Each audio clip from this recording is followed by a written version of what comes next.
Well, we seem to be at a tipping point moment. The US dollar de-dollarization, the US dollar on the verge of collapse as the BRICS nations continue their march moving away from the US dollar.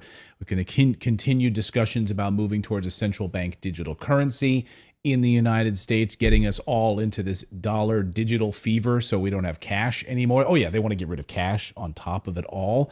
And of course, the move towards Bitcoin standard and being able to have that freedom to transact the way that you want. All of these things seem to be coming ahead simultaneously. And we thought it'd be a great time to have on Mark Goodwin, who is the editor in chief at Bitcoin Magazine, author of the book, The Bitcoin Dollar, to talk all about this. And Mark, welcome to the show. Great to have you here.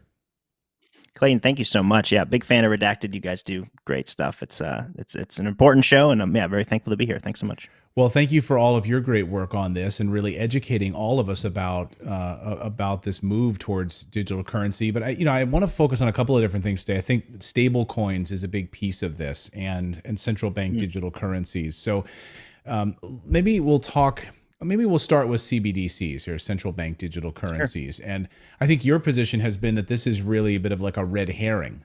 You hear Senator Elizabeth Warren, huge fan of central bank digital currencies, getting us away from the US dollar, moving towards maybe a sort of a Wall Street backed digital version of a US dollar.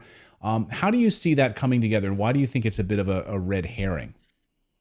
Yeah, totally. Yeah, it's definitely not the typical take. But I would say, in general, whenever I see, thought leaders and politicians, actually kind of picking up a trope that would seem to be for the people, right? There's a lot of movement these days of anti-CBDC, rhetoric, right? Whether they're political candidates, presidential candidates, or senators, congressmen.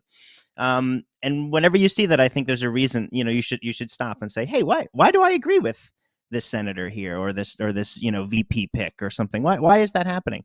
And I think that's where the red herring idea comes up, where it's like, well, the dollar's been digital for a very long time, actually.